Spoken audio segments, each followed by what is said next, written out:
Hey, I hope everyone's doing all right out there, pulling things together in these days. It's really quite something around here. Fall is inescapable, as you can see from the colors. And I come out to do this little recording and I look up at the sky and just saw such a dramatic arrangements of clouds and light and dark. Just phenomenal. It's been a while since I've shared a Hafiz poem, and since my roots go deep with Hafiz over these years, I wanted to share another one with you. This one's called Rewards for Clear Thinking. Think about this for a second. God, being God, having infinite knowledge, not only knew your every thought and action your life would ever experience, even before you were born, but he also, being the divine creator, has etched every moment of your existence with his own hand, with the precision and care that no artist could ever. Think about this for a moment. I have never heard a bird or the sun ever say to God, "I'm sorry." There seems to be a great reward for clear thinking. All existence is a pawn in the friend's hand. Look, one gets wings and gifts to the world music each morning.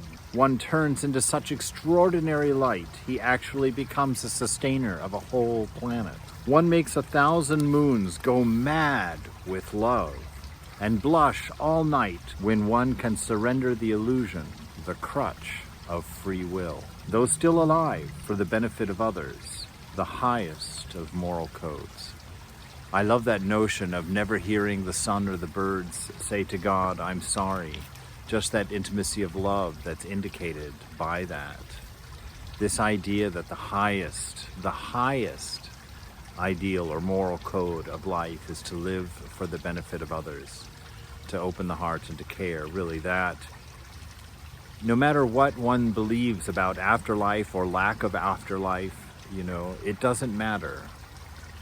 After I had been in the monastery for 6 years, I kind of went through a little bit of a crisis, thinking, oh my God, am I throwing my life away? I was a computer engineer and I was watching my know-how sort of become obsolete 1 year at a time. And I got nervous thinking, oh my God, I think I've done the wrong thing, because I wasn't exactly spiritual when I joined. I really didn't know what I was up to. I just had an experience and thought that this would be a great life. And when I sat in the shrine that morning on that 6th year and went through my little mini crisis of should I stay in the monastery or should I go out and rescue my career while I still can, I did some real thinking.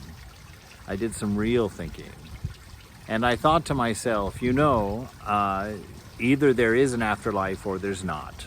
Okay, so if there's not, then what I do with my life is up to me. It doesn't matter at all what it is. It can be literally anything.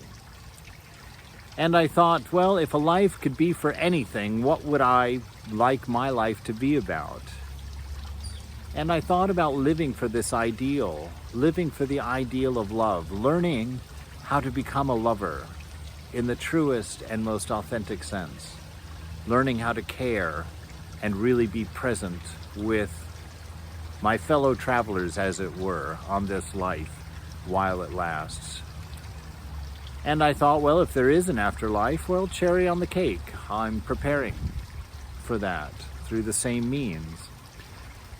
And the important thing to me was to know that it was irrelevant, that if there's an afterlife or no afterlife doesn't matter. To live for an ideal like love is beautiful and fulfilling and rich and really the best way that I could see of spending a life, regardless of what I'm doing with my days.